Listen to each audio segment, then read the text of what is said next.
Halo, selamat siang teman-teman semua. Oke, harap suaraku kedengeran ya.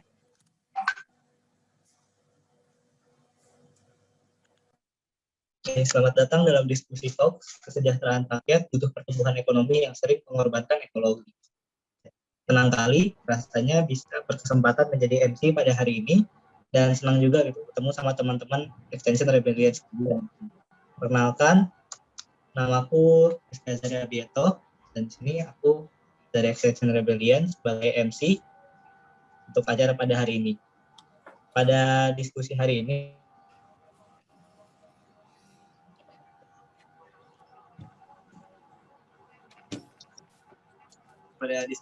kita kedatangan dua orang tamu yang dengan tiga pembicara. Yang pertama ada Bung Rocky Gerung. Beliau merupakan pengamat etika lingkungan dan dulunya merupakan dosen dari filsafat UI. Kemudian ada juga Kang Tasta Mustasya yang merupakan koordinator kampanye dari isu iklim dan energi regional Greenpeace Asia Tenggara.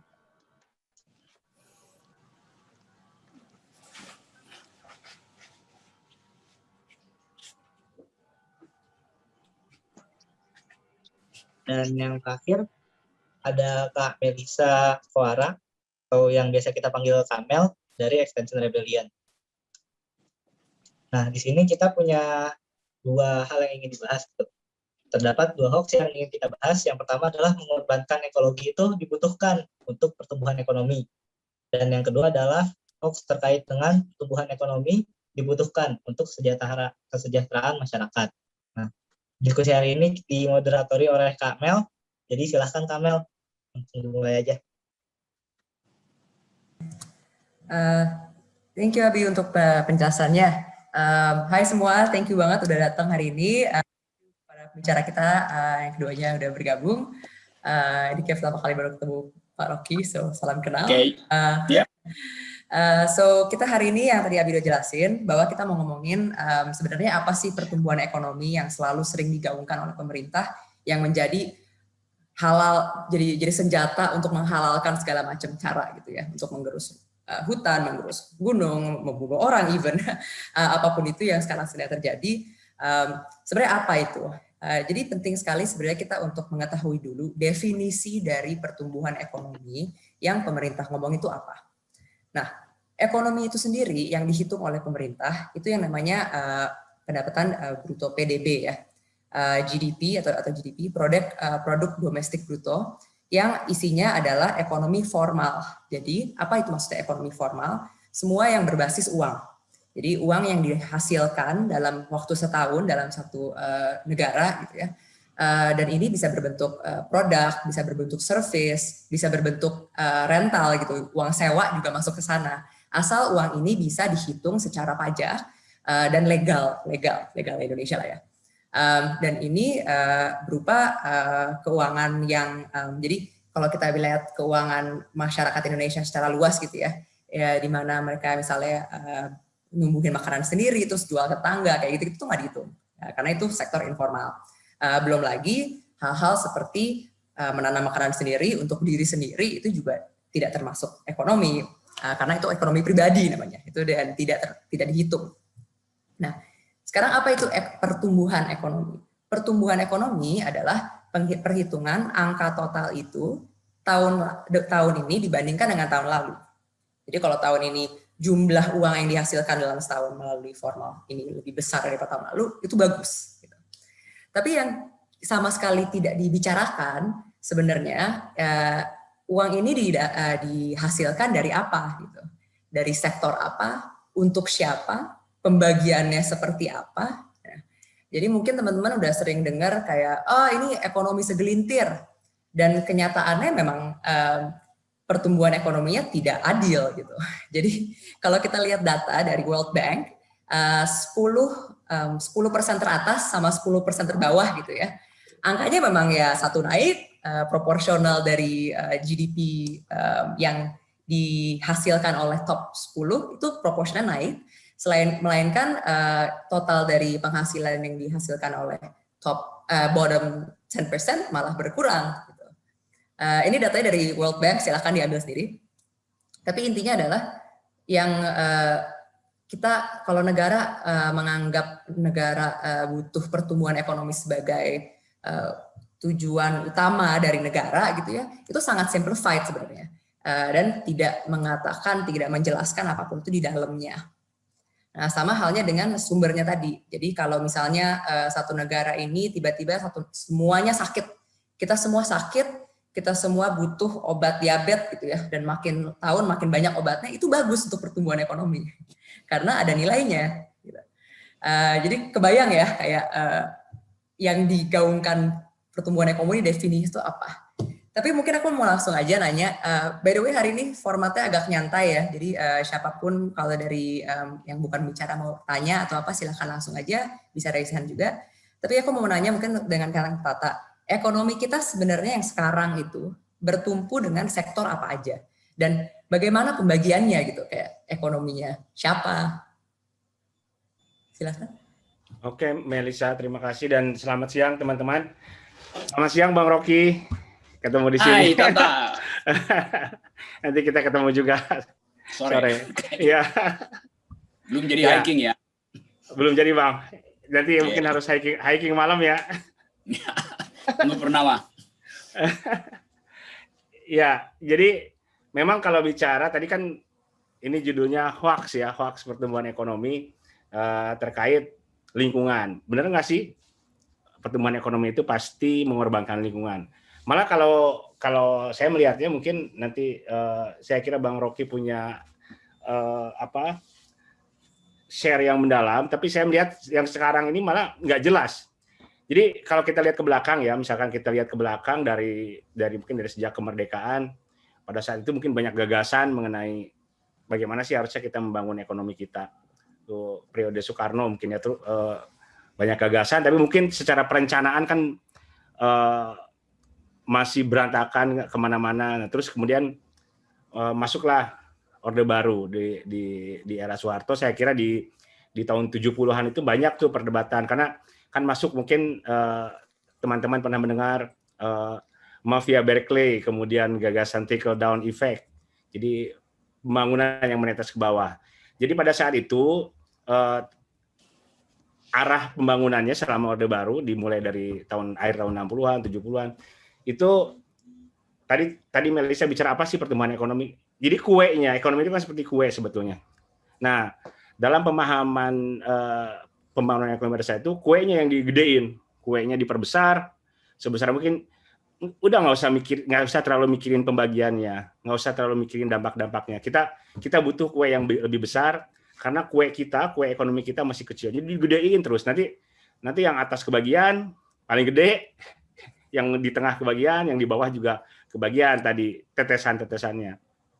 Lingkungan nggak usah dipikirin dulu, kita belum memerlukan itu. Kemudian dari sisi pemerataan juga kan tadi, yang penting kuenya digedein dulu. Kalau lingkungan itu, kalau teman-teman yang pernah belajar ekonomi itu yang menganutnya yang paling basic itu namanya environmental Kuznets curve. Jadi memang pada awal pembangunan seperti Indonesia di masa Orde Baru, kepercayaan mereka adalah kerusakan lingkungan akan meningkat. Itu sebetulnya lebih spesifik ya, kajiannya semua polusi udara, polusi air meningkat. Nanti income bertambah, otomatis akan ada kesadaran lingkungan, akan ada kebijakan yang mereverse kerusakan lingkungan. Jadi nanti ada banyak perbaikan di sektor lingkungan setelah kita cukup makmur. Nah, pada saat itu pertumbuhan ekonomi kita tinggi tuh. Jadi 10%, bahkan beberapa kali 10%, mungkin minimal 7% ya. Walaupun beberapa kali mungkin pada saat harga minyak turun itu ke 5%, 4%. Nah, jadi pada saat itu ketemu tuh bahwa Orde Baru itu mengutamakan pertumbuhan dengan mengorbankan tadi pemerataan, pas ada isu kesenjangan dan sebagainya, kemudian juga lingkungan pastinya ya, karena pada waktu itu dasarnya memang sektor primer, ekstraktif, kemudian baru beralih ke industri manufaktur. Nah, kemudian kita ada reformasi, masuklah pemerintahan kan masih kurang stabil, kemudian saya kira di masa Pak SBY kurang lebih juga masih seperti Orde Baru. Nah sekarang saya melihat sebenarnya tidak jelas. Kenapa? Jadi hoax-nya bertambah. Sekarang tidak jelas karena kalau kita lihat kan tadi pilihannya mau ekonomi mau lingkungan dan mungkin ada soal isu kesenjangan juga ya. Lingkungannya sekarang dengan rangkaian undang-undang yang menghilangkan perlindungan lingkungan ya, undang-undang Minerba, undang-undang Omnibus Law, dan kemudian terakhir kemarin FABA, itu jelas-jelas deregulasi untuk membiarkan kerusakan lingkungan. Terus ada kesenjangan juga. Nah, tapi kenapa judul ini pun tidak berlaku? Pertumbuhan ekonominya juga rendah terus. Jadi semuanya nggak dapat kalau saat ini, terutama di era pemerintahan Pak Jokowi ini semuanya nggak dapat. Pertumbuhan ekonominya nggak juga. Kita mengalami deindustrialisasi. Kalau ini bukan dari sejak pemerintahan Pak Jokowi, tapi dari tahun 2000. Jadi industri kita juga turun terus share-nya terhadap GDP dari tahun 2000. Pertumbuhan ekonominya rendah terus. Jadi kita juga nggak dapat juga. Nah, ini sebelum mungkin nanti balik lagi ke Melisa, kita semakin nggak jelas nih tadi di luar lingkungan pun ya di ekonominya. Terkait apa sih tujuan dari pertumbuhan ekonomi? Kita kan ngundang investasi gila-gilaan sampai kita mengabaikan aspek lingkungan, racing to the bottom lah ya. Jadi mengulang zaman Orde Baru, pokoknya semua diobral. Investasi, ternyata investasinya juga tidak berhasil meningkatkan pertumbuhan ekonomi. Itu ada namanya ICOR, itu Incremental Capital Output Ratio. Jadi investasinya nggak akan mendorong pertumbuhan ekonomi, jadi mahal investasinya. Nah, dari pertumbuhan ekonomi juga hasil dari, dan kalau kita lompat ya investasi kesempatan kerja itu turun terus. Ini saya bacain aja nih. Jadi kalau di tahun 2014 itu ini hasil kajian Greenpeace nih yang baru dirilis bulan lalu. Setiap 1 triliun realisasi investasi di tahun 2014 itu menyerap 3.000 tenaga kerja. Nah sekarang cuma setiap 1 triliun di 2020 cuma menyerap 1,4 ribu. Jadi dari investasi ke tenaga kerja juga nggak nyambung. Nah kemudian tenaga kerjanya juga nggak nyambung juga karena kalau kita lihat di data BI 97% tenaga kerja Indonesia itu kerja di sektor UMKM. Jadi ini mungkin hanya untuk yang 3% ya kalau kita bicara kepala BKPM atau Menko Perekonomian ngomong investasi ya kita bicara yang 3% karena 97% ada di UMKM. Jadi ya sebenarnya kita pertanyaannya sekarang bukan hanya ekonomi yang mengembangkan lingkungan, udah mengembangkan lingkungan, ekonominya juga paling tidak dalam 7 tahun terakhir juga nggak dapat juga. Gitu nah, mungkin Melisa.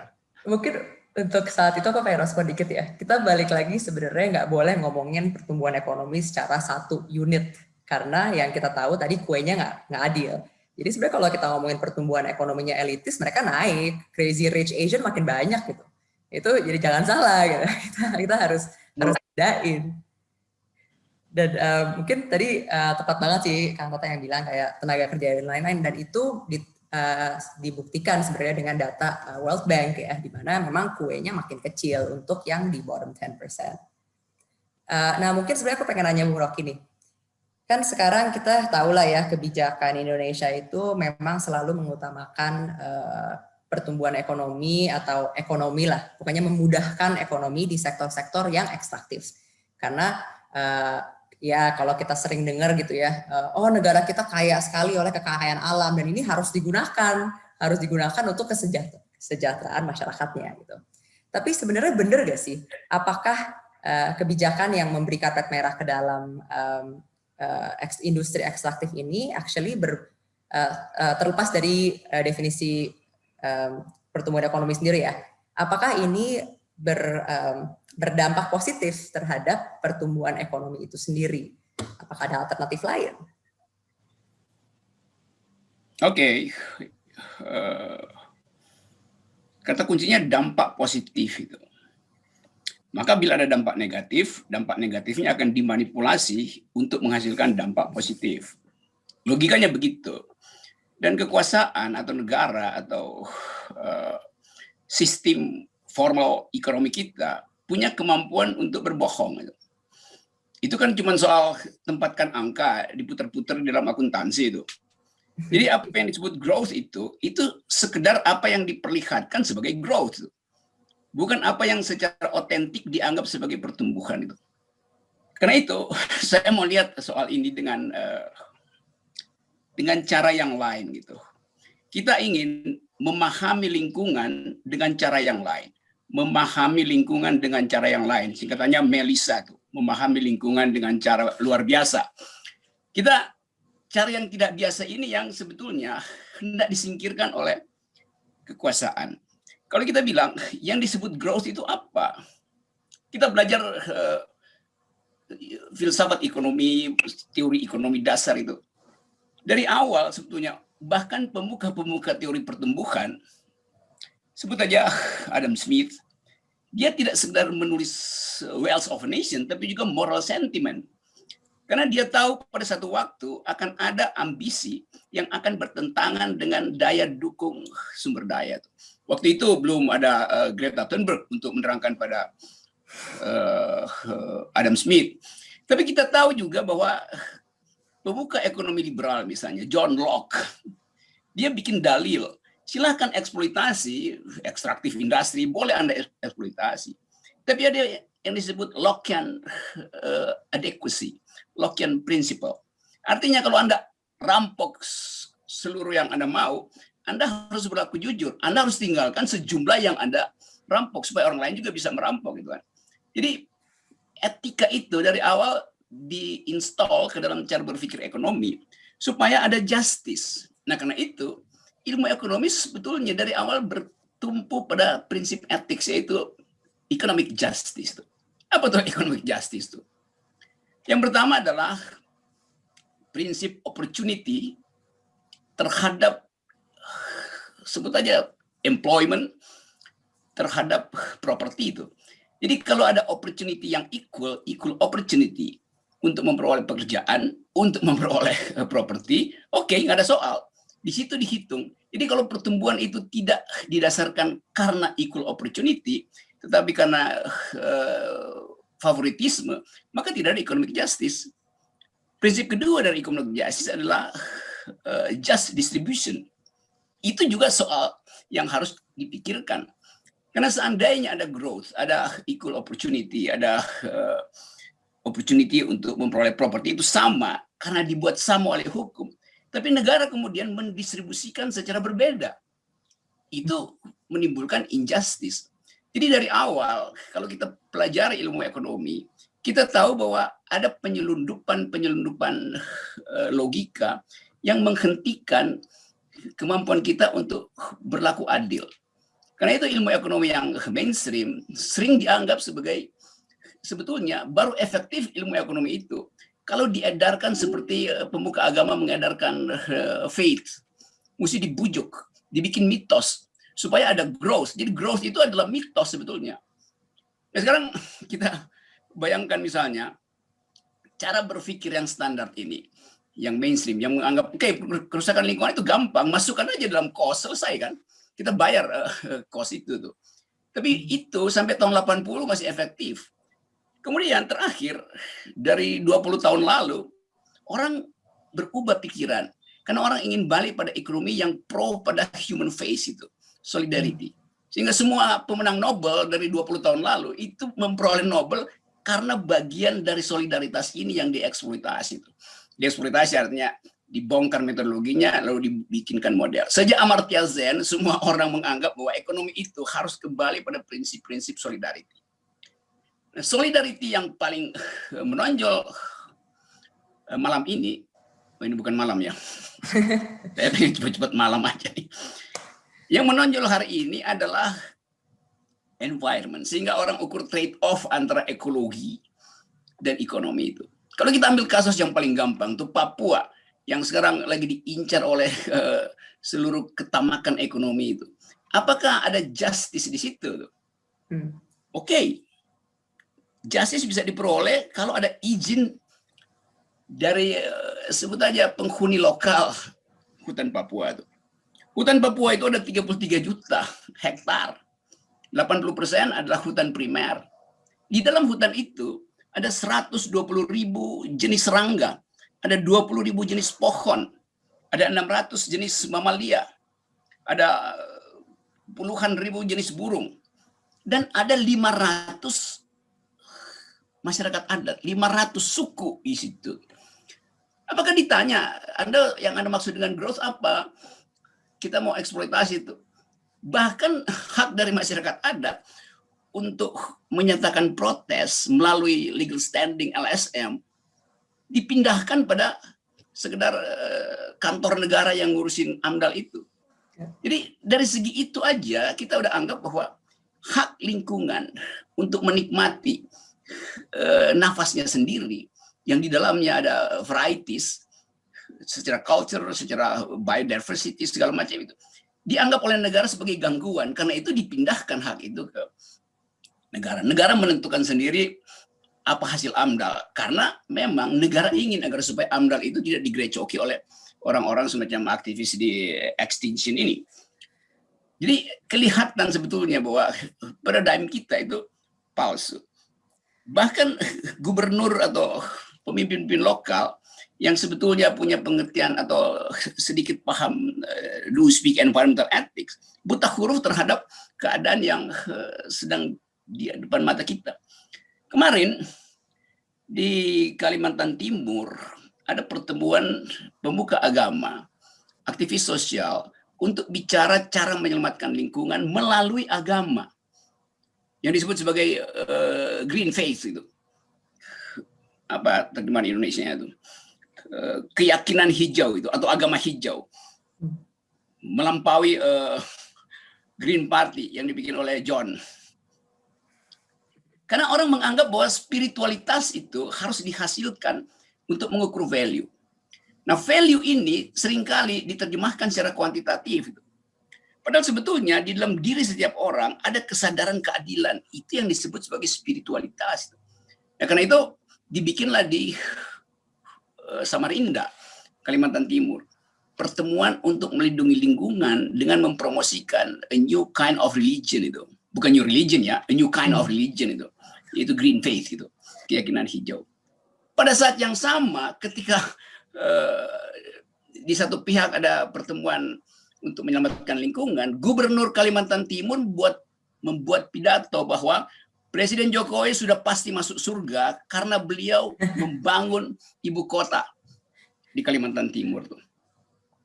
Jadi gubernur menganggap bahwa yang dibangun oleh presiden itu direstui oleh malaikat. Karena itu dia akan masuk surga. Padahal sebetulnya kegiatan presiden, kita nggak pernah tahu presiden pernah punya rencana masuk surga. Kalau masuk gorong-gorong dia sering itu.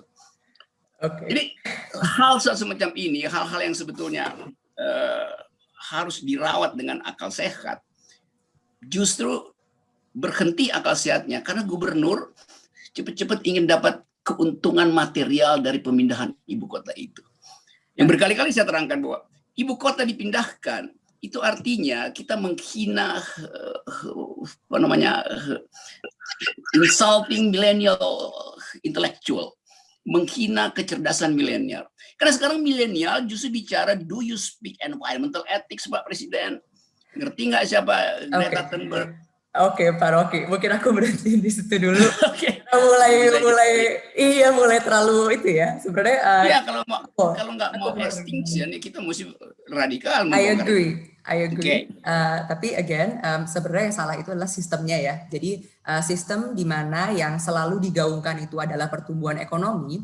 Jadi apapun itu akan menonjolkan, menghalalkan yang easy money gitulah, easy low hanging fruit. Be it buka tambang, be it apapun itu yang bisa langsung masuk menjadi uang.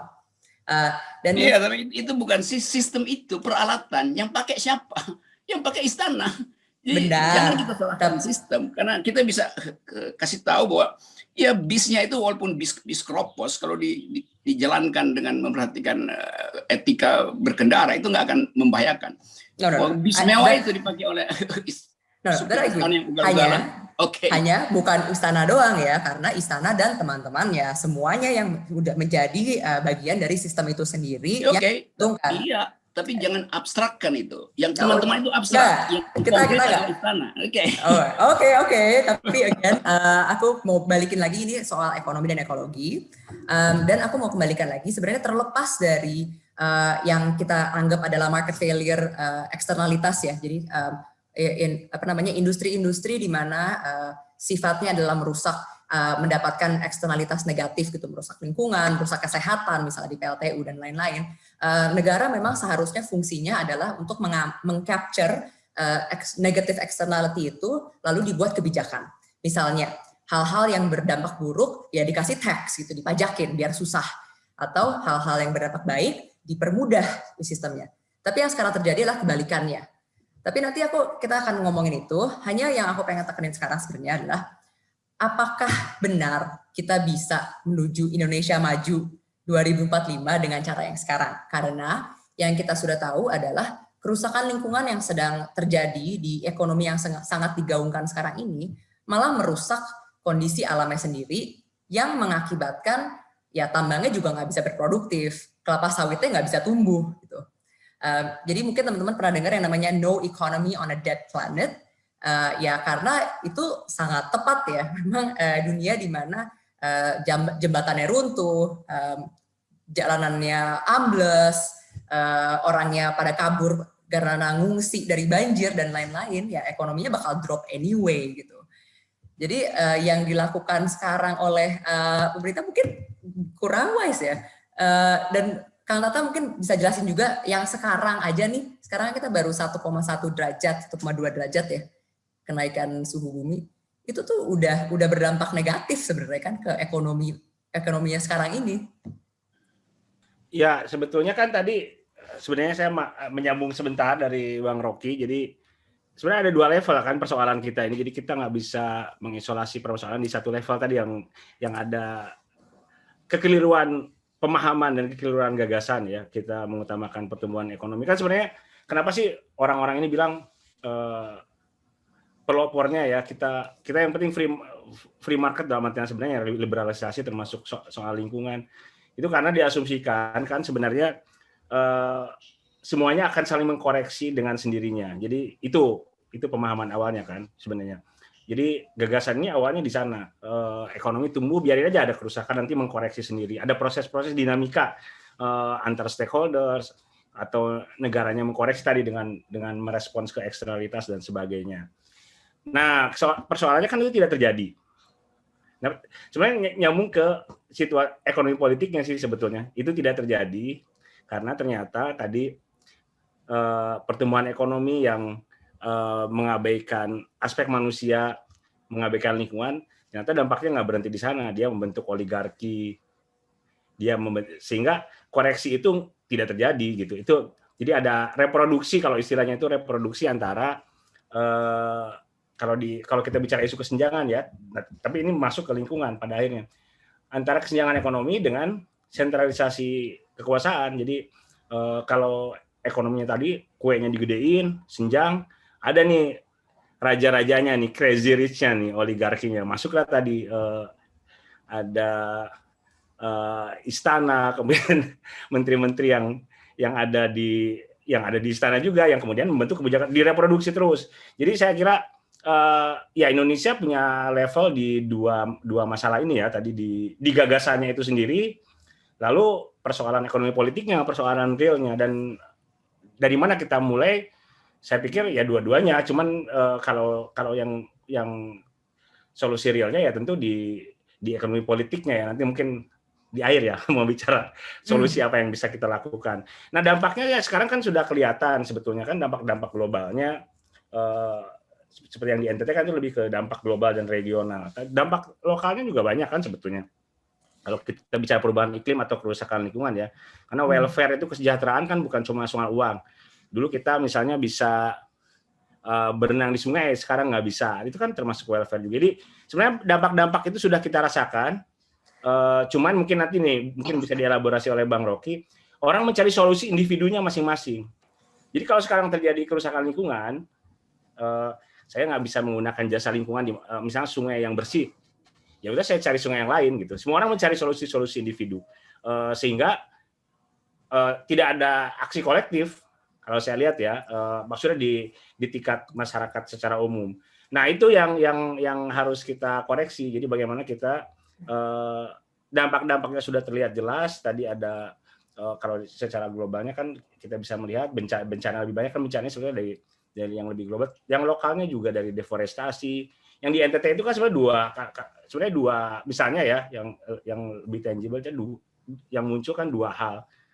Siklonnya sendiri yang lebih global atau regional minimal, dan ada di Kompas hari ini kan ada isu deforestasi juga. Jadi hal seperti itu. Cuman kan tadi sebetulnya selain eksternalitas ini yang melakukan dengan yang terdampak juga kan beda.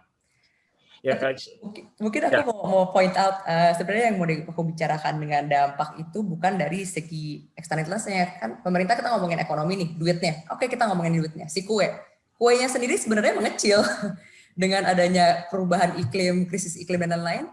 Kuenya sendiri tidak akan bisa sebesar yang sekarang. Karena tadi yang kemarin kita lihat di Kalimantan Selatan, dari satu bencana aja kerugiannya sudah lebih triliunan. Itu dari satu bencana. Tapi ya balik lagi tadi yang Pak Rocky bilang, kayak kan itu kan akunting ya. Jadi kerugian tuh nggak dimasukin dalam growth. Ya, dia cuma hitungnya yang bagus-bagusnya aja. Jadi kalau rugi, ada kerugian material misalnya jembatan roboh, nah dia malah pinter-pinternya kayak, oh berarti kita harus keluarin budget untuk bangun jembatan baru. Oh ya udah itu pertumbuhan tuh, meskipun hancur dan nyawa hilang. Yeah. Jadi ya again balik lagi akunting. Tapi dari akuntingnya pun yang mau diraih oleh pemerintah gitu ya, economic growth terus-terusan selama ini dengan trajektori yang sekarang tuh tidak memungkinkan anyway. Karena ya again no economy on a dead planet. Apalagi mungkin teman-teman juga udah tahu ya, pemerintah sekarang kebijakan iklimnya itu sebenarnya mengacu ke pemanasan global 3-4 derajat. Yeah. Aku pengen balikin nih ke Kak Lata mungkin yang lebih Greenpeace. Kalau Indonesia yang 3-4 derajat tuh kayak gimana sih? Ekonominya kayak apa? Ya, kan yang pasti terjadi 3-4 derajat itu akan ada badai, bencana alam, kemudian kenaikan air lautnya sangat signifikan ya.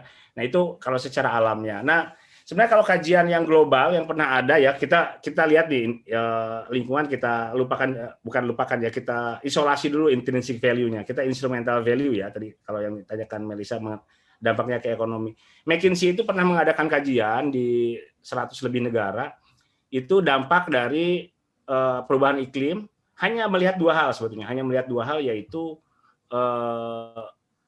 suhu yang meningkat tadi terkait 3 atau 4 derajat, kemudian dan ini skenario-nya baru di 2 derajat kalau tidak salah, jadi maksudnya belum sampai ke 3 atau 4 derajat. Itu kemudian dari peningkatan kelembaban itu penurunan, dia melihat besar sekali porsi dari tadi Melissa banyak menyebutkan PDB, produk domestik bruto, porsi PDB yang akan beresiko berkurang.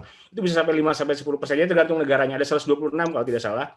Itu ada beberapa negara, misalnya 20 negara akan berkurang, yang beresiko PDB-nya terdampak itu 5-10%. Itu besar sekali. Kalau kita bicara instrumental value-nya aja ya, dari lingkungan ini terhadap ekonomi. Jadi besar sekali dampaknya, dan yang terdampak kan itu cuma mengukur, tadi saya bilang 2, suhu dan kelembaban, dan tentu terkaitnya hanya dengan outdoor economic activity seperti sektor pertanian. Jadi juga akan lebih terdampak tuh sektor pertanian, petani kita akan lebih terdampak dibandingkan misalnya teman-teman yang bekerja secara indoor misalnya.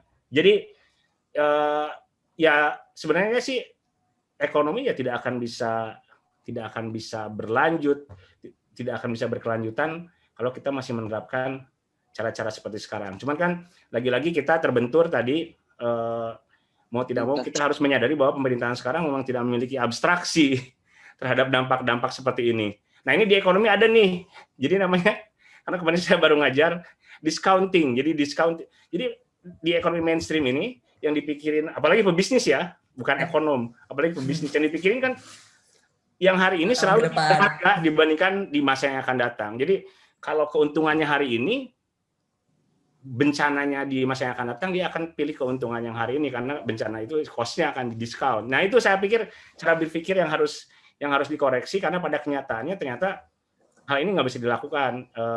Pertama dampak lingkungan itu irreversible, dan juga nanti selain memang lingkungannya itu sendiri merupakan suatu hal yang harus seimbang dengan manusia, dan dengan manusia juga dia akan melumpuhkan perekonomian itu sendiri kalau kita lihat mengisolasi hubungan antara lingkungan dan ekonomi. Nah, mungkin mau lanjut ke Bung Rocky. Jadi pemerintah kan selalu bilang nih kayak investasi transisi hijau itu mahal dan lain-lain. Tapi kalau kita sebenarnya lihat definisi dari pertumbuhan ekonomi sendiri, PDB ya, sebenarnya nggak dibilang gitu. Maksudnya investasi dalam sektor hijau itu sebenarnya pertumbuhan ekonomi juga gitu. Cuman somehow kalau kita ngomongin investasi dalam PLTU, kita bilang, wah ini bagus untuk pertumbuhan ekonomi, sampai pinjam duit aja pun ratusan triliun tuh nggak masalah. Tapi kalau kita ngomongin investasi di sektor yang baik, mahal, nggak bisa. Ini gimana ya? Maksudnya apa yang kita perlu lakukan gitu? Dan apakah memang beda gitu investasi di ekonomi yang baik emang jelek?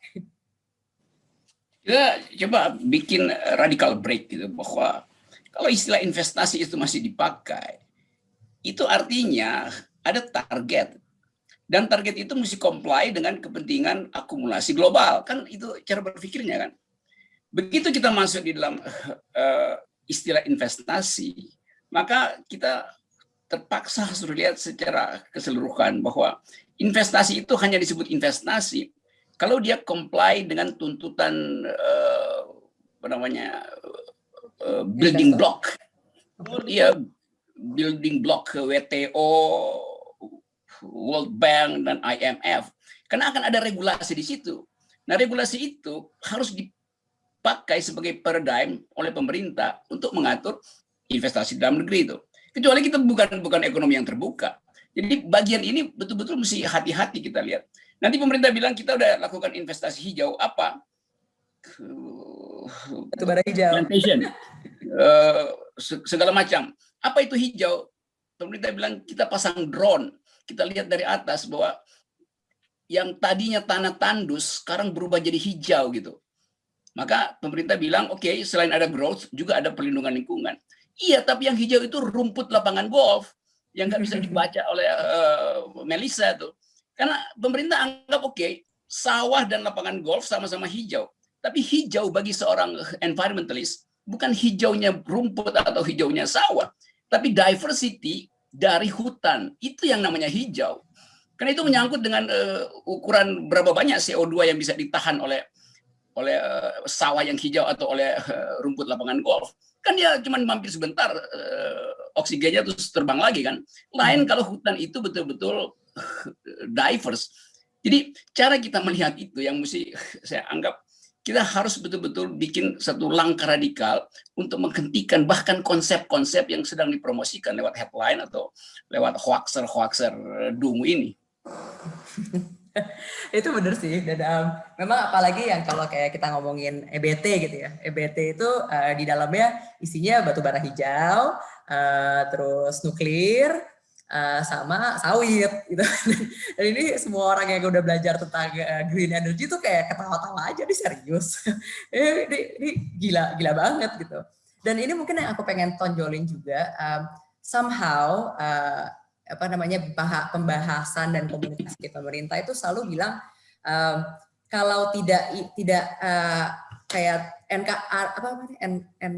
NKRI harga mati gitu ya, itu selalu ngomongnya adalah ya lu mau kerja di pertambangan batu bara atau nggak kerja sama sekali, seakan-akan pilihannya cuma itu gitu. Sedangkan sebenarnya pilihan untuk kita membangkitkan ekonomi itu banyak sekali jalurnya, tapi yang sekarang kita dikasih itu cuma kacamata kuda, terus cuma disuruh lihat lu mau makan ini atau nggak makan gitu. Dan pada juga.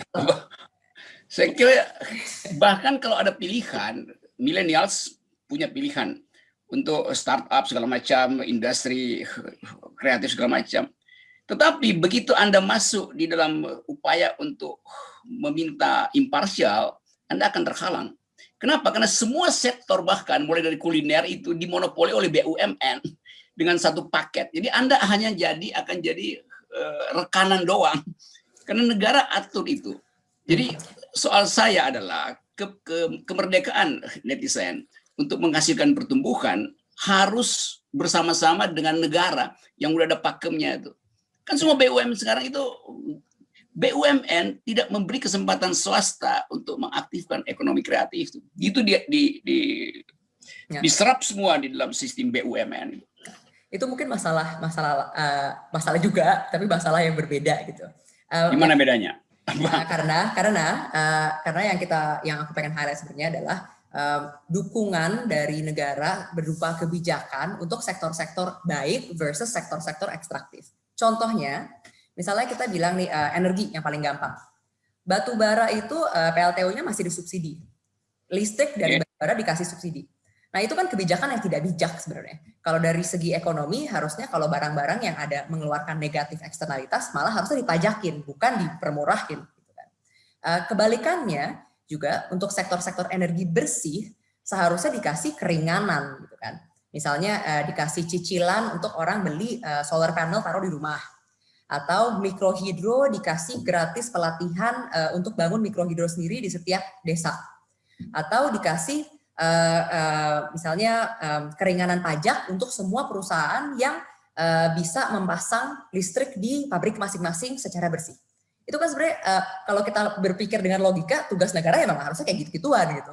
Gimana caranya si pasar? Nah, sekarang yang terjadi adalah kebalikannya, ya kan? Dari solar panel sendiri, misalnya kalau kita pasang di rumah, kita jual listrik dari solar panel yang kita hasilkan itu cuma dihargain 65% dari PLN. Artinya apa? Artinya harga dari listriknya si batu bara itu jauh lebih menguntungkan daripada harga solar panel by system. Bukan karena memang lebih mahal atau apapun, karena memang dimahalin. Jadi itu yang saya sebutkan tadi, Bu. Ekonomi kita itu nggak ada lain selain BUMN. Yang lain itu rekanan. Oke. Itu poinnya. Oke. Benar. Nah, tapi either way, itu benar. Nah, jadi itu mungkin salah satu yang harus kita bangun keluar juga di luar dari apapun itu. Apalagi kalau kita liatin pro forma BUMN dari tahun-tahun, adanya kita nombokin terus uang pajak gitu ya. Dan ini agak menyentil satu hal sih. Jadi mungkin teman-teman tahu di pertambangan ya, kita kan ada 4 company pertambangan yang besar tuh, Antam, si Coal apa gitu lah ya. Lalu akhir-akhir ini mereka semua masuk ke dalam yang namanya holding company besar. Nah, holding company itu udah 2 tahun terakhir nggak mengeluarkan dividen. Sedangkan 3 company yang kecil-kecil itu sebenarnya masukin dividen ke company yang keempat ini, si holding company. Jadi intinya uangnya kemana? Anyway, ini separate issues. Oke, lanjut. Ya, oke, lanjut. Tapi sebelum kita lanjut ke sebenarnya aku pengen bangun kayak kayak short list gitu ya. Kalau kita bisa, kalau negara benar-benar memikirkan untuk memajukan ekonomi di sektor yang baik, karena before that aku mau nanya Kang Tata.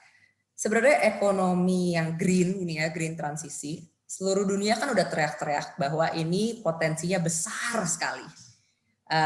Dan maksudnya kalau kita benar-benar memfokuskan diri terhadap itu, pertumbuhan ekonomi kita naik kan? Bakal naik kan sebenarnya? Iya kan sebetulnya tadi sebetulnya kan yang Melissa sampaikan sebenarnya kalau ngomong kue ekonomi ini dia kan nggak peduli negatif atau positif ya, hal baik atau buruk ya, tadi dibilang kita produksi narkoba juga meningkatkan GDP. Nah sebenarnya ekonomi hijau itu kalau secara makro, apalagi sekarang ada tren global ya, paling tidak sampai 2030 itu peluangnya banyak. Kalau dari kita ambil yang konvensional dari World Economic Forum aja kan, itu katanya tenaga kerjanya globally 310 juta sampai 2030. Invest dari business opportunity dia bilang. Kemudian terus duitnya itu 10 triliun dolar. Jadi mungkin 1/8 GDP global sekarang. Jadi sebetulnya peluangnya ada. Kalau ekonomi makro kan dia nggak ngelihat ini. Kalau ada misalnya gini, yang sekarang nggak perlu hijau. Ya, dengan hijau ada tambahan biaya. Kalau secara makro kan nggak masalah. Tambahan biaya itu kan creating jobs, new jobs, creating new business opportunities. Jadi sebetulnya dari sana nggak ada masalah, apalagi ada tren global seperti itu. Nah, saya sih melihat memang kita berkejaran dengan waktu, sehingga kita punya 2 persoalan nih saya melihat ya. Yang pertama ini karena ekonomi sekali ini sebetulnya, baik yang pertama maupun yang kedua, bukan politik. Yang pertama itu bahwa memang kalau kita bicara, kan banyak orang bicara intelektual dan power ya. Mungkin sekarang ekonom dan power. Sebenarnya kan kita miskin gagasan untuk transisi hijau ini sebetulnya yang kita mesti gagasan untuk yang ekosentrik ya, ekonomi yang ekosentrik itu. Jadi karena dari sejak mungkin dari akhir tahun 70-an sampai sekarang ya ekonom yaitu pertumbuhan ekonomi, kesenjangan lingkungan akan terkoreksi dengan sendiri yang ternyata tidak terjadi tadi saya sampaikan. Nah yang kedua sebetulnya karena ini salah satu teori, jadi sebetulnya kemajuan ekonomi dan kalau konteks kita adalah memperjuangkan katakanlah transisi hijau ya, itu tidak akan terjadi tanpa adanya ini historical bahkan ya kemajuan ekonomi secara umum dan apalagi kalau kita bicara khusus ekonomi hijau yang memerlukan political will itu tidak akan terjadi tanpa dibilangnya itu keseimbangan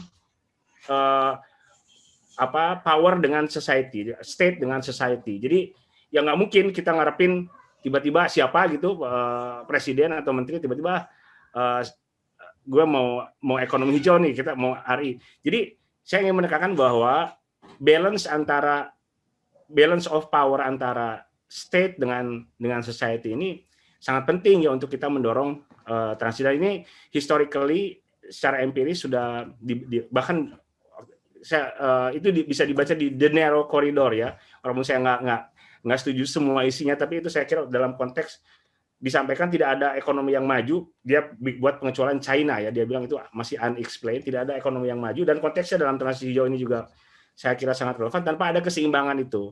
Jadi kalau negaranya terlalu kuat, nggak mau dengerin publik, nggak mau dengerin XR, nggak mau dengerin Bang Rocky, nah itu agak sulit tuh kita membayangkan akan ada sebuah ya tadi transisi hijau, ekonomi hijau itu agak sulit sih menurut saya dibayangkan. Jadi mungkin aspek kedua ini kita yang harus perkuat juga ke depannya.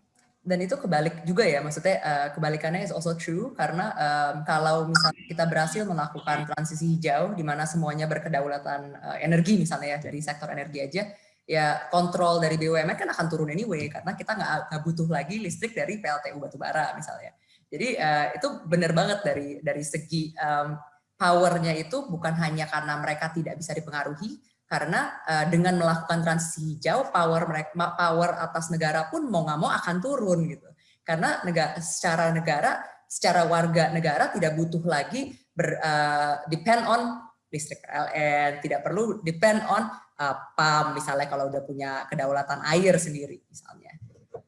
Dan mungkin untuk itu aku pengen lanjut ke perbincangan kita segmen terakhir ya. Sebenarnya dunia yang kita inginkan itu sebenarnya bagus ya sih untuk pertumbuhan ekonomi. Tapi sebelum itu aku mau nanya dulu Pak Rocky, esensi dari ekonomi itu sendiri menurut Pak Rocky itu apa sih?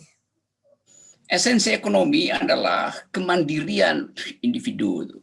Kan itu yang namanya oikos itu. Tetapi cara melihat itu kan hilang karena hiruk pikuk dengan angka gitu, dengan kuantitas. Saya coba kasih radical break di dalam soal begini. Pemerintah melihat sungai itu sebagai potensi untuk menghasilkan power. Karena itu sungai itu muaranya itu dipindahkan ke bendungan itu. Sebentar ini agak ganggu dikit. Sungai muaranya dipindahkan ke bendungan karena di dalam bendungan ada nilai tambah. Maka anak-anak milenial sekarang menganggap bahwa oke, mari kita ke muara sungai, artinya pergi ke bendungan. Tetapi sebetulnya di dalam pengertian ekologi, muara dari sungai itu bukan bendungan, tapi pucuk pohon. Karena di situ sungai itu mengalir melalui kapiler dari akar pohon masuk ke batang, lalu pergi ke daun, fotosintesis, lalu dia hilang ke angkasa itu untuk menjadi awan. Dan jadi siklus itu yang tidak dipahami kan. Jadi cara berpikir yang teknis semacam ini, itu yang membatalkan kita untuk mensuplai pengertian baru tentang pentingnya ekologi itu. Misalnya kalau kurikulum Nadiem itu di masa pandemi ini nih, ada pertanyaan, kemana sungai bermuara? Anak-anak bingung pertanyaan itu dan dia akan jawab ya atau nggak ke laut atau ke bendungan. Coba kita bikin diskusi misalnya, sungai itu bermuaranya ke pucuk pohon loh. Maka timbul diskusi tentang environmental ethics. Kan itu cara untuk menghasilkan alternatif pikiran tuh. Supaya kita uji sebetulnya keseluruhan alam pikiran kita dikendalikan dengan prinsip-prinsip teknikalitas, bukan dengan prinsip-prinsip etis. atau prinsip-prinsip ekonomi bukan dengan prinsip ekologi. Ini soal kecil aja. Jadi saya selalu ingin mengganggu keutuhan berpikir mainstream agar supaya kita dibangunkan untuk bilang bahwa ada cara berpikir lain. Alam menulis hukumnya sendiri itu. Dan itu yang mesti kita hormati.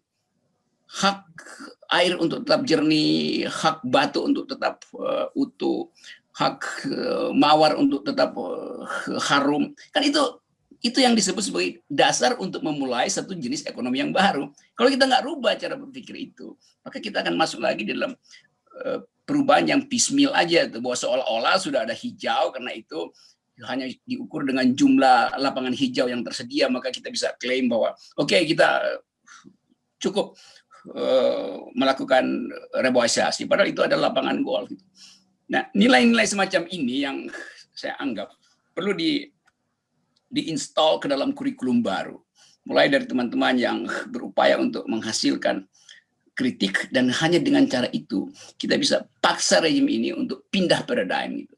Kalau kita belum bisa bikin total refusal, paling nggak cara berpikir kita itu kita endapkan secara lebih matang supaya kita nggak ragu-ragu untuk bilang now I do speak environmental economy. Sebenarnya XR punya jawaban untuk itu.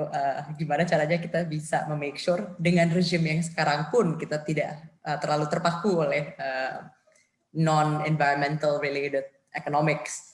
Tapi tadi yang pertama Pak Rocky bilang sebenarnya sangat menarik, kemandirian individu. Jadi kalau ekonomi untuk aku gitu ya, untuk mayoritas orang yang aku tahu, kenapa butuh ekonomi? Karena butuh untuk hidup, butuh untuk memenuhi kebutuhan pokok, pangan, papan, sandang, dan lain-lain. Dan kita tahu tugas negara selain untuk menjaga keselamatan masyarakatnya, yang sekarang dipertanyakan karena yang dilakukan adalah menghancurkan masa depan kita, tapi pemenuhan kebutuhan pokok ini sebenarnya yang agak bertolak belakang dengan pertumbuhan ekonomi itu sendiri. Nah, ini mungkin aku pengen jelasin. Jadi pemenuhan papan, pangan, sandang gitu ya. Jadi kita imagine dunia yang baik, gitu, negara yang sangat-sangat baik. Negara ini fokusnya adalah pemenuhan kebutuhan pokok masyarakatnya. Semua orang kita pelan-pelan kasih pembangkit tenaga listrik gratis untuk desa masing-masing. Bagus tuh, semuanya udah dapat itu. Lalu semua orang kita kasih lahan, kasih land rights, gitu, kasih hak atas tanahnya sendiri agar mereka bisa menanam makanan sendiri. Mereka bisa menanam makanan sendiri, kita kasih pelatihan, kita kasih knowledge center di mana mereka bisa saling bantu dan lain-lain. Lalu kita kasih juga air bersih gitu. Kita make sure kebijakannya benar. Jadi pabrik-pabrik yang limbahnya keluar terus ke alam harus di stopin, anyway illegal sebenarnya, cuman sekarang tidak dilakukan aja. Bayangin lah, itu negara yang ideal gitu kan, negara ideal, masyarakatnya sejahtera. Apa yang akan terjadi terhadap ekonomi sebenarnya? Nah, ekonomi kita sekarang itu banyak porsiannya dari pertambangan, dari pertanian, dari rental even, namanya properti, itu termasuk juga. Jadi dunia yang kita inginkan sebenarnya, di mana semua orang itu sejahtera, makmur, berkecukupan atas kebutuhannya sendiri-sendiri, itu jelek ekonominya. Ekonominya jelek, pertumbuhan ekonominya bisa minus 50% bahkan dari yang sekarang. Dan apalagi kalau semua orang udah punya rumah sendiri di kampung, nggak usah bayar sewa, nggak usah bayar listrik, nggak usah bayar makanan, nggak perlu ke kota even untuk nyari makanan gitu ya, karena banyak sekali orang-orang yang meninggalkan keluarganya di kampung hanya untuk mencari nafkah, untuk keluarganya bisa beli makanan di kampungnya karena lahannya direbut untuk korporasi membuat tambang, untuk korporasi membangun perkebunan, yang lalu dipaksa lagi kayak lu mau kerja gak di perkebunan ini, gitu. Padahal ya sebenarnya mereka nggak mau kalau udah punya lahan sendiri untuk menanam, bercocok tanam untuk apa? Gitu.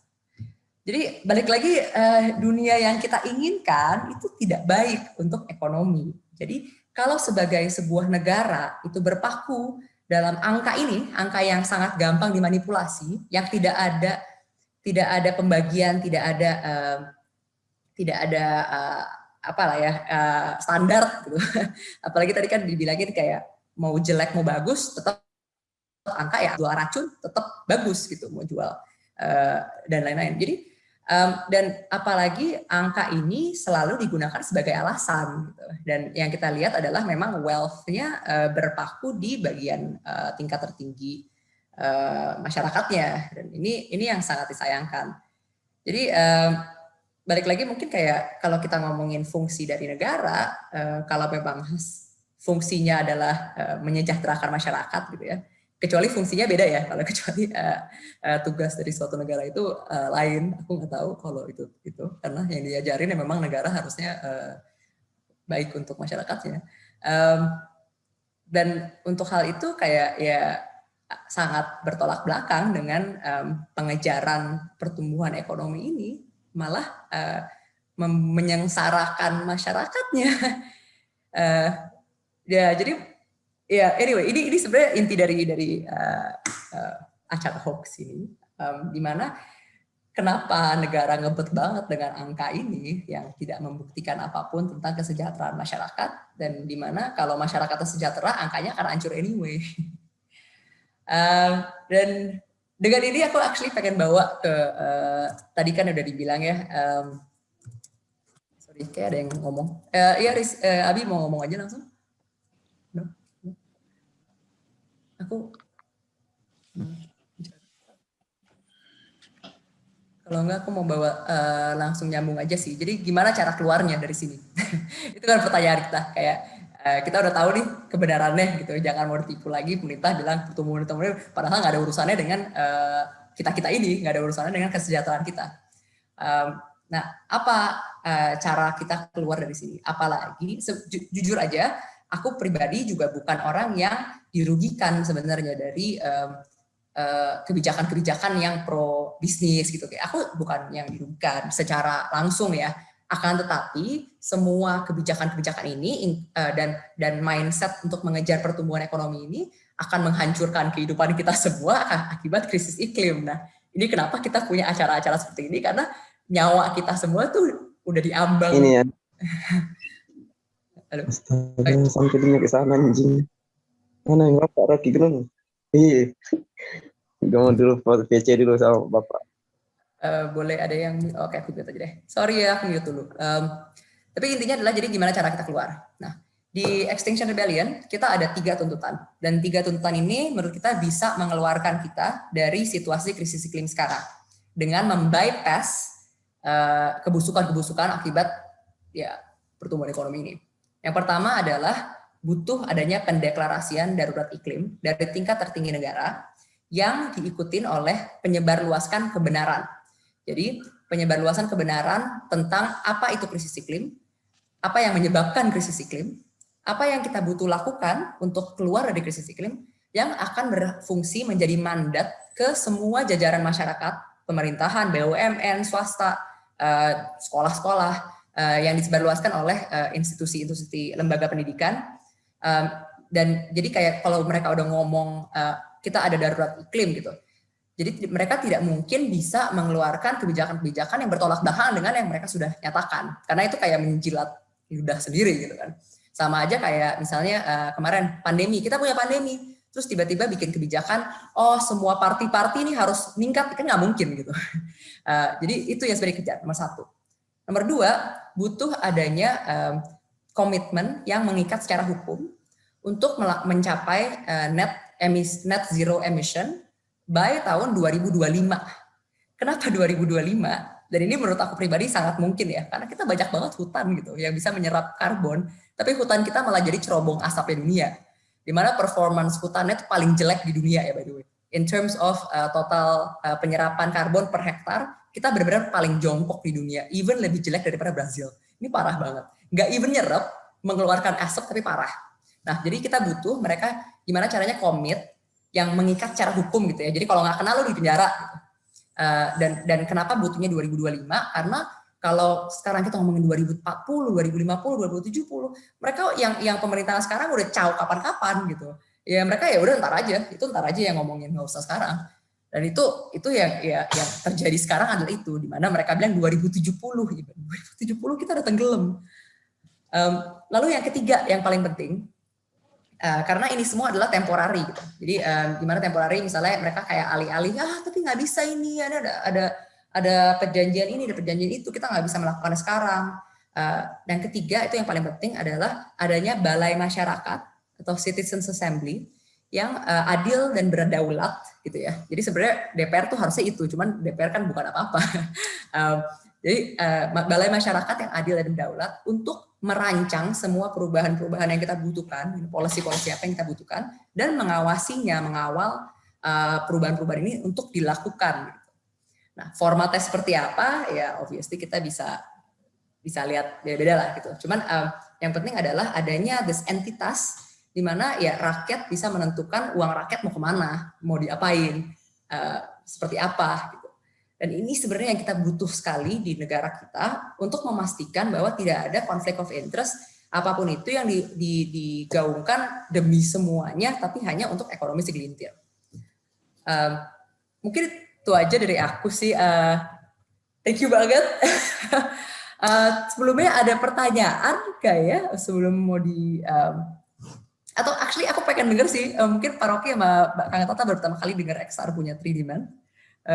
Ada tanggapan? Ya, itu sinopsis yang bagus dari kemarahan anak muda, kemarahan generasi. Dan itu artinya harus, kalau main bola ini total football itu. Karena kalau Anda sebut extinction rebellion, itu harus diikuti dengan existential rebellion. Kan kalau kita separoh, maka kita memancingkan diri untuk tukar tambah. Padahal rebellion itu sama sekali tidak boleh ada tukar tambah. Kalau kita lakukan rebellion, artinya kita menginginkan perubahan kualitatif, bukan kuantitatif itu. Nah, itu dasarnya adalah value, dan itu sama sekali lepas dari segala macam intrik politik hari ini. Dia harus tegak lurus dengan dasar keyakinan kita. Masa depan bumi ditentukan oleh nafas kita hari ini. Itu sebetulnya, itu artinya ya udah lakukan rebellion yang dahsyat. Saya ingat ada buku ditulis oleh Albert Camus, seorang filsuf Prancis asal Aljazair. Judulnya Rebellion and Death gitu, memberontak dan mati.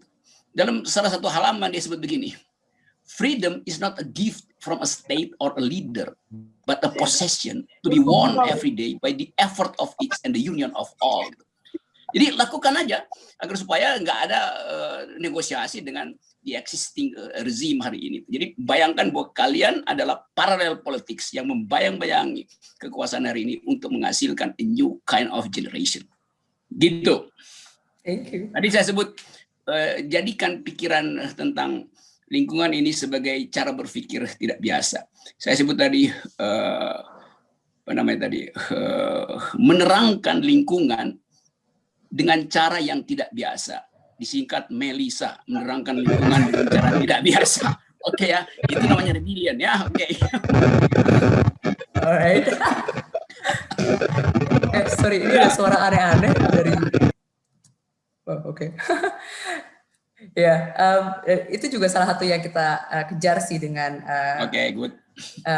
Ya, dan by the way ini bukan cuma gerakan anak muda ya, aku paling gak senang dibilang anak muda sebenarnya, kayak melepas tangan dari tanggung jawab. Ini juga Pak Rocky juga salah satu bagian dari yang bertanggung jawab. Iya, karena saya menganggap muda maka saya layani. Oke. Di sini itu. Ya. Tapi intinya semua orang harus gerak sih, dan yang kita butuh. Ya ada, jangan pikirkan semua orang akan ikut tuh. Bayangkan aja bahwa kalian sendirian aja. Plus saya dan Tata itu. Jadi jangan pakai gaya-gaya Pancasilais semua orang harus ikut gotong ada. Sorry. Kita nggak butuh semua orang, kita butuh 3,5% dari populasi setempat untuk Oke, udah bagus. Dan itu 9,7 juta orang. Jadi masih banyak sebenarnya. Jadi mungkin dari teman-teman di sini juga dengan Bung Rocky juga tolong ya kita sebar luaskan ke komunitasnya Bung Rocky juga. Iya. Oke. 9,3 juta orang itu sama dengan mereka yang udah divaksin hari ini per hari ini. Aduh, kita jangan kesana, ntar jadi politik. Ya. So thank you banget. Ya, dari saya mungkin terakhir. Oh iya, sorry. Ketinggalan. Ups. Jadi ya silakan. Ya mungkin masukan tadi ya terhadap sinopsis yang terakhir. Jadi karena rebellion menurut saya jangan tanggung untuk membangun counter naratif dan counter power ya. Dan karena rebel juga ini kan kecenderungan kita sekarang kan nggak mau bicara politik. Saya pikir ya kalau mau selesaikan masalah ini soal politik, semuanya soal political will, dan kita tadi kalau Bang Rocky menyebutnya paralel apa Bang? Paralel politics. Paralel politics, ya, saya menyebutnya counter power. Jadi ya kita counter power ya terhadap power yang ada gitu. Itu yang saya kira, dan kita jangan malu-malu untuk melakukan itu, karena kalau tadi kita terlalu abstrak, malu-malu juga kita tidak akan bisa mendorong, tidak akan bisa rebel gitu. Rebel kepada siapa kan? Rebel itu kan ada kepada siapanya, atau kepada tidak hanya kepada sistem. Nah itu saya kira yang penting untuk terutama untuk mendorong secara cepat ya. Di samping tadi kita perlu counter naratif, gagasan-gagasan yang kuat. Itu mungkin dari saya, Melisa. Oke, thank you. Dia ada request untuk menyimpulkan, aku lupa nyimpulin.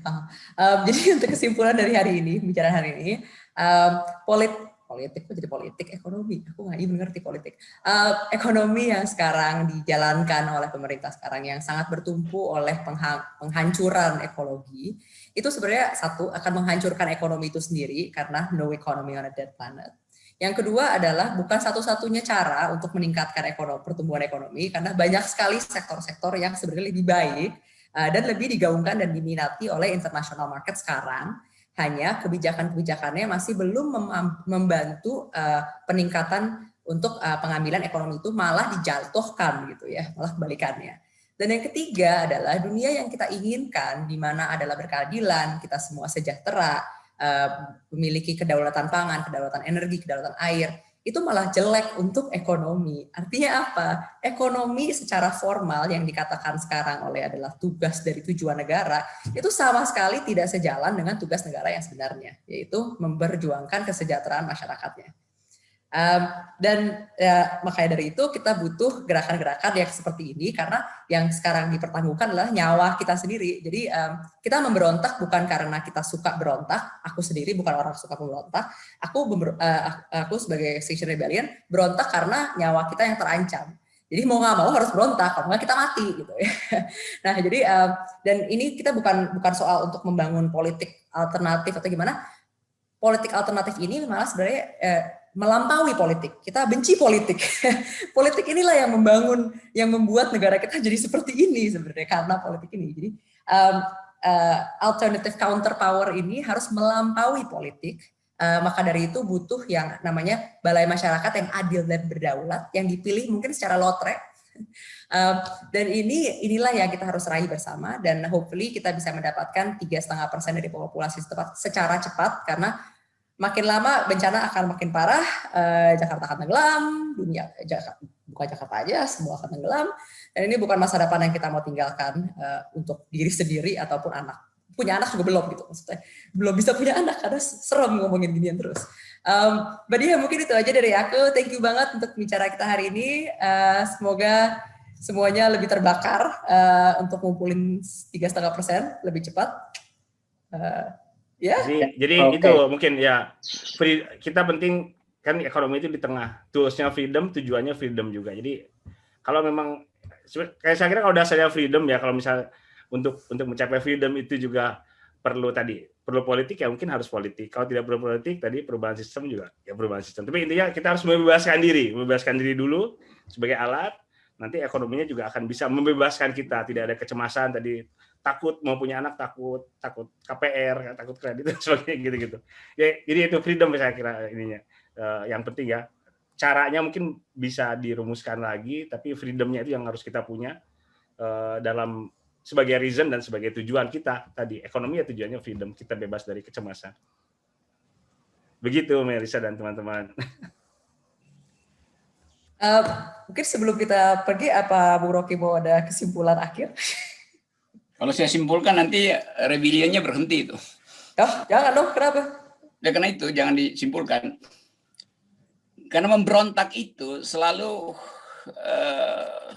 in the making, dan kesimpulan itu terlihat setelah rebellionnya selesai itu. Oke. Tapi ya. Actually something ya, aku sorry udah lumayan jauh waktunya, tapi aku percaya bahwa the moment kita benar-benar bebas ya, tadi kan freedom gitu ya, the moment kita benar-benar mencapai freedom ini, freedom dari krisis iklim, freedom dari eksploitasi negara atau apapun itu, kita akan mencapai keadilan, kita akan menegakkan keadilan untuk semua hal bersamaan. Karena dunia di mana kita tidak akan menerima lagi eksploitasi, kita akan setuju bahwa itu adalah hal yang tidak bisa diterima secara hukum, secara sosial dan lain-lain. Itu sama dengan society dan community yang tidak akan menerima injustice untuk women, injustice untuk animals or trees or anything. Jadi ya rebellion ini bukan hanya satu sisi ya, bukan hanya untuk krisis iklim aja sebenarnya. All types of injustice will be solved at the same time.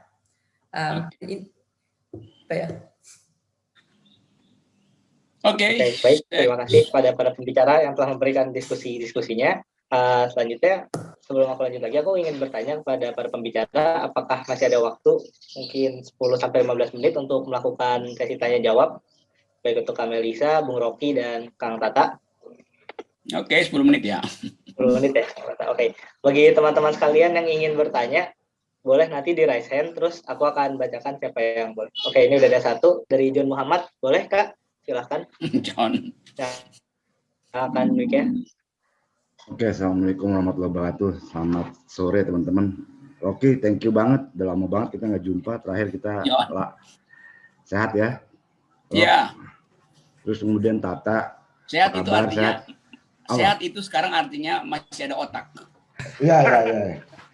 Nggak, gue masih bebas bang. Iya. Kalau gue gini, pertama gue tertarik karena membayangkan hoax ini, pertumbuhan ini akan betul kita korek habis gitu ya.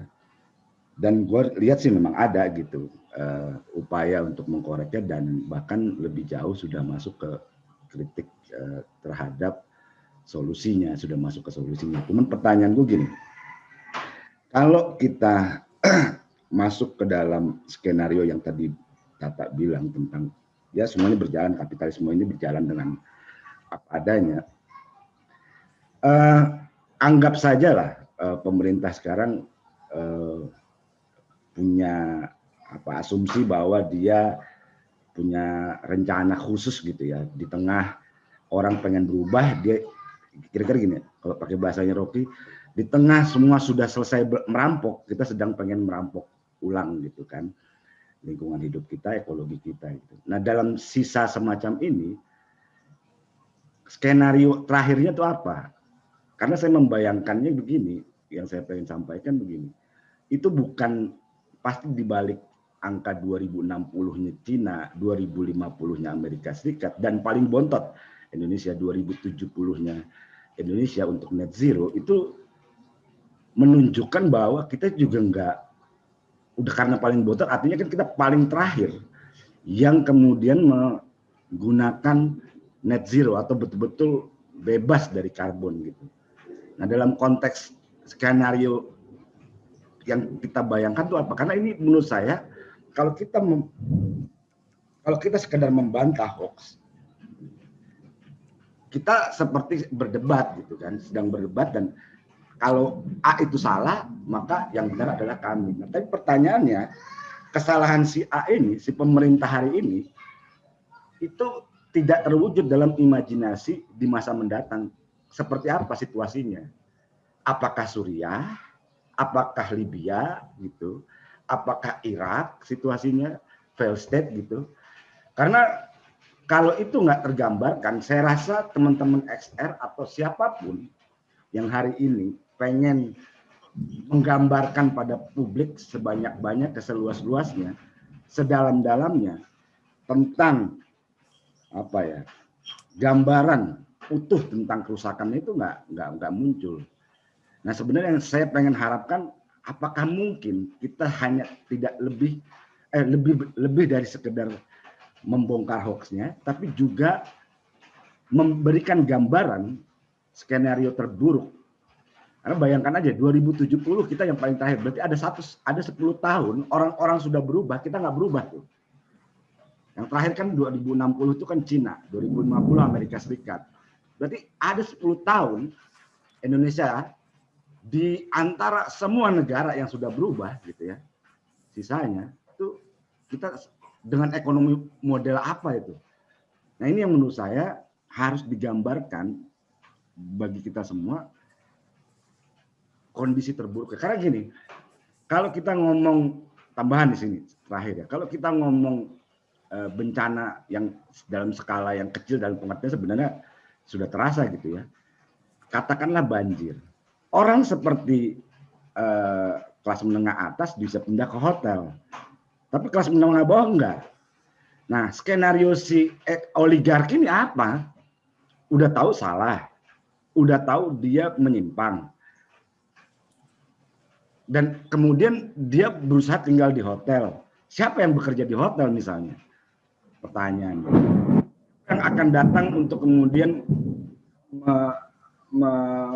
atau mungkin dalam skenario terburuk itu akan muncul kelompok sendiri dan kita udah punah gitu.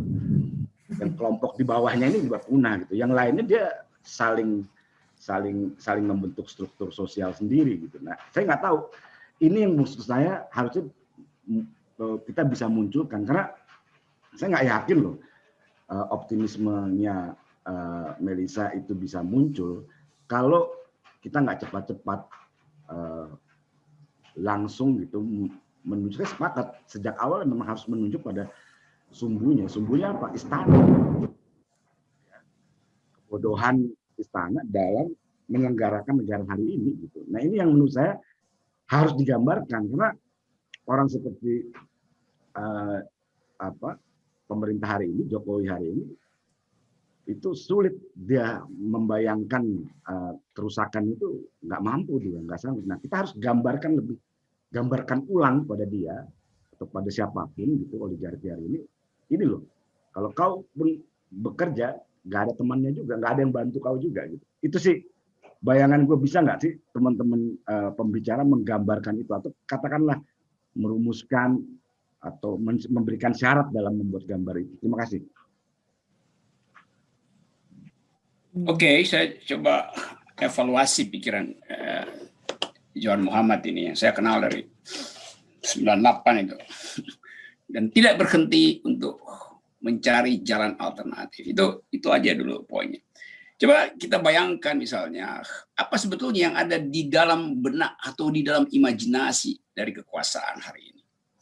Dia panik dengan kehilangan segala macam sumber pendapatan konvensional. Pajak nggak masuk. Hal yang paling dibutuhkan itu. Kemampuan untuk minta utang juga dalam keadaan bahaya. Jadi kita harus mulai membayangkan sesuatu yang sangat mungkin terjadi di dalam, belum sampai 2025 seperti dibayangkan Melissa, satu disruption yang betul-betul radikal, satu pengalaman eksistensial bahwa ada perubahan di dalam cara dunia memandang keadilan itu. Dan itu yang kita cicil sekarang tuh. Kita lihat seluruh milenials itu membaca Harari itu, Yuval Noah Harari itu. Semua orang berupaya untuk jadi Greta Thunberg di seluruh dunia. Tapi Indonesia tidak mengalami proses yang sama. Jadi kita seolah-olah semacam pulau yang terpencil, yang tidak punya pengetahuan tentang global ethics, tentang earth mystery. Jadi hal semacam ini nggak mungkin kita ucapkan di sini tanpa membayangkan ada orang lain yang mampu untuk membawa ide ini menyeberang ke periode 2025 itu. Karena itu yang mesti kita pikirkan sekarang. Itu artinya diperlukan oposisi, nggak ada cara lain. Nah, kita sekarang ada seolah dalam ketakutan bahwa kalau kita berpikir pesimis, lalu kita dianggap irasional gitu. Kita harus berpikir optimis baru kita irasional, baru kita rasional. Kenapa kita nggak balik? Saya mau berpikir optimis dengan cara yang irasional, irrational optimism. Itu yang memungkinkan kita mendobrak struktur ini. Dan dengan cara itu diikatlah kita dengan imajinasi bersama, bukan sekedar antara Jawa dan Kalimantan atau dengan Papua yang mengalami kerusakan luar biasa, tapi juga dengan Thailand, dengan Amazon, dengan macam-macam. Jadi ide ini yang harusnya diikat secara bersama di dalam upaya untuk menghasilkan future. Tapi future itu selalu dalam keadaan oscillating. Kita nggak ngerti future itu perubahan 1-2 rejim di Myanmar bisa berimbas ke Indonesia tuh. Tapi kita mau hitung Semua hal ini harus ditempatkan dalam upaya untuk mengubah cara kita membaca masa depan itu. Masa depan itu ada yang decidable atau ada yang readable, ada yang unreadable. Yang unreadable itu yang sebetulnya yang mesti kita masukkan dalam kurikulum. Jadi kita bicarakan satu momen bahwa kemuakan kita harus menghasilkan kenekatan itu. Dan itu artinya satu mental break yang memungkinkan orang melihat bahwa oke, ada Melissa, ada teman-teman di sini yang memang punya garis lurus melewati politik, melewati kedunguan istana, melewati segala macam hambatan oligarki. Kendati itu di dalam ide, tetapi hanya itu yang bisa menjadikan orang paham bahwa oke, ada pemimpin, ada leader. Kendati cuma 3 orang yang berkumpul di sini, tapi kemudian 3,1 juta orang itu mungkin kebanyakan. Satu waktu tahun depan mungkin kita pangkas saja, kita cuma perlu 300.000 orang tuh. Karena idenya matang gitu. Jadi pematangan ide itu menumbuhkan optimisme. Itu intinya tuh. Mungkin aku mau tambahin juga sih dari situ. Dan ide dari mungkin yang sulit digambarkan sekarang di masyarakat Indonesia itu kayak kita keluar dari krisis iklim memang mampu, memang bisa gitu ya. Karena yang diberitakan oleh pemerintah selalu kan mahal. Kita butuh pertumbuhan ekonomi untuk menghancurkan dan lain-lain. Jadi sebenarnya masa depan yang kita punya kan ada 2 jalur ya. Tadi yang mungkin Bung John bilang katanya sebenarnya gambarinnya kayak gimana sih, sejelek apa sih biar istana sadar gitu ya. Dan itu juga mungkin kalau kita baca berita zaman 2018 itu Jawa akan kehabisan air 2040. Kalau Jawa kehabisan air 2040 berarti seluruh pulau Jawa akan keluar dari Jawa. Artinya semua aktivitas ekonomi di Jawa itu hilang. Itu mungkin udah satu angka yang besar sekali. Lalu kita lihat dari Kalimantan Selatan kemarin, di mana banjirnya mengakibatkan batu baranya nggak bisa keluar dari tambang. Itu hanya satu bencana dan itu baru 1,1 derajat. Nah kalau dari 2040 berarti 2050 apalagi ya, itu berarti ya udah tenggelam. Berarti semua bisnis batu bara memang udah nol anyway nilai ekonominya. Nah, kita kalau mau menggambarkan situasi ekonominya di tahun 2040-2050, ya kurang lebih seperti itu. Gitu. Udah gak ada. Jadi mungkin ini yang kita harus make sure orang-orang tuh ngerti. Gitu. No economy, no dead planet. Maksudnya gambaran Indonesia maju yang pemerintah gambarkan pun tidak memungkinkan. Gitu. Itu bohong. Karena memang dari jalur sekarang tidak akan terjadi. Lalu yang kedua adalah 2050 yang sebenarnya kita bisa raih itu kayak gimana? Itu yang mungkin kita harus terus gambarkan. Tadi Bu Rocky bilang, gimana cara kita mematangkan ide-ide ini supaya optimismenya tumbuh. Karena yang sejujurnya solusi dari krisis iklim itu udah banyak sekali, sudah berlimpah, uang juga kita nggak kekurangan, dana sudah line up, apalagi dari private sector yang semuanya juga mau gitu, carbon offset sendiri. Mau nih nyumbang di desa ini, mau nih nyumbang di desa ini. Bayangin kalau pemerintah bikin some sort of database di mana semua desa-desa boleh apply, gue kurang dana untuk A, gue kurang dana untuk B, yang mereka butuhkan sendiri. Lalu perusahaan-perusahaan bisa langsung nyumbang ke desa-desa itu, jadi tanpa ada intervensi dari negara, langsung menyalurkan uang mereka dari bentuk pajak untuk melakukan pembangunan berkelanjutan di desa-desa ini. Udah akan memperbaiki adaptasi dan mitigasi dari krisis iklim itu dan mengurangi dependensi dari desa-desa itu terhadap negara. Nah itu sebenarnya yang sangat bisa kita raih gitu. Hanya butuh political will atau alternatif seperti kita ini untuk mendapatkan hal itu terjadi. Baik, Kang Tata mungkin mau tambah? Ya kalau dari Bung John tadi sebetulnya kalau menurut saya ini hukum alam sih ya, yang kadang kita masih gagal menangkap ini bahwa di satu sisi ada Leviathan, ada penguasa, di satu sisi ada society-nya. Nah, kita harus, ini kan penguasa ini, Leviathan ini konsolidasinya bagus, mereka berhasil menemukan common interest antara mereka, dan mereka tadi dalam kaitan dengan skenario, katakanlah 2070, mereka punya skenario sendiri. Nah, yang harus kita lakukan sebetulnya, apa sih skenario tadi, kalau Bang Rocky menyebutnya gagasan, skenario dari society ini apa, sehingga karena kalau nggak ada balance, tidak ada apapun namanya ya oposisi, counter power, kita rasa-rasanya tidak akan bisa mencapai mendorong tadi perubahan sistem, kecuali ya kita mengharapkan tiba-tiba oligarkinya atau penguasanya menjadi baik hati kan, itu itu juga sesuatu yang agak absurd ya kalau menurut saya. Nah, jadi kuncinya memang bahwa ada penguasa Leviathan yang seperti itu ya kita memang ya udah begitu. Tinggal dari society-nya, dari kita tadi tahun ini kita mau kemana, tahun depan 3 tahun lagi 2024 kita mau seperti apa. Saya bayangkan misalnya gini ya, yang praktisnya, karena politik juga adalah perubahan kebijakan soal politik dan politik adalah soal alternatif. Misalnya dari dulu kan kita sebenarnya eksperimen dengan desentralisasi ini sampai sekarang boleh dibilang gagal ya melahirkan pemimpin. Jadi kan bayangannya nih pemimpin-pemimpin kayak siapa itu yang KPK Pak siapa Gubernur Sulawesi Selatan, dulu kan dibayangkannya akan menjadi pemimpin yang mendorong perubahan. Pak Jokowi misalnya dari Solo, kan bayangan seperti itu. Tidak.